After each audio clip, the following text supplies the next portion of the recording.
Hey, what's going on everybody? Brian here. Welcome back to the channel. First things first, I want to start off with answering some of your questions that you had, just like I said in the last video I was going to be doing. So let's dive into it. First up, we have NeoWorks. NeoWorks wanted to say this, and I really appreciate it, and that's why I keep making these videos, because I like getting those comments that people say they enjoy it. And he was asking if I had time to publish my feeding and maintenance schedule for the cube. I think what I'm going to do is going to actually make that into a separate video going over in detail of my feeding schedule and maintenance schedule, but that's going to vary depending on what fish or what organisms that you have living within your tank. Next one up is Zara makes me pretty. Now this question I get asked a lot. It's a recurring question.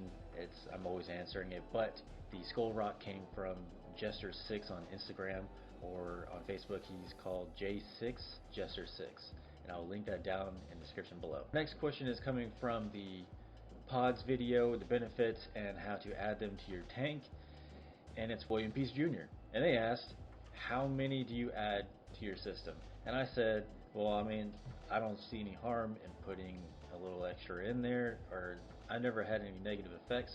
But then Royalty Reefing commented, which is a very good answer because he works for Algae Barn, and he said he recommends 1 jar for every 25 gallons of tank water. Then the next question comes from Michael Boyd, and he asked, you don't add any to the sump? So I don't add any to the sump unless there's a active refugium, or if you have one of those pod hotels type deal, or you have a lot of biomedia that can support the growth of the pods and be able to house them in there. And our next question comes from Eric Woody, and he was asking if he can find pods in his LFS or local fish store. Absolutely. Every LFS should carry some sort of pods. If not, you can ask them and they'll order you some. And our last question comes from Jamie Baker, and she's asking about the bio balls and if they should be replaced, replenished, whatever. The answer is, I just leave mine in there. They grow beneficial bacteria. I don't see a need to swap them out. I think I've read some articles where you should swap them out, but slowly over time. But to me, I don't think it's needed unless you're having some nitrate issues, and if they're really high, then you can take them out and rinse them in some RODI water and put them back in. So that's enough questions for now. If you have more questions, comment down below and I'll answer them in the next video. As for now, let's dive into all my corals.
Alright guys, well thanks for tuning in.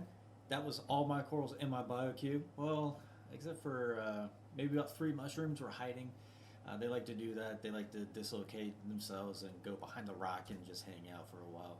Yeah, anyway. So if you have any questions as to what specific coral that I have as a name so that you can find it, leave a comment down below and I'll be happy to answer it. Also, thanks again for stopping by if you're a returning subscriber. And if you're new, go ahead and hit that subscribe button because I have builds coming. I have the CADE going on.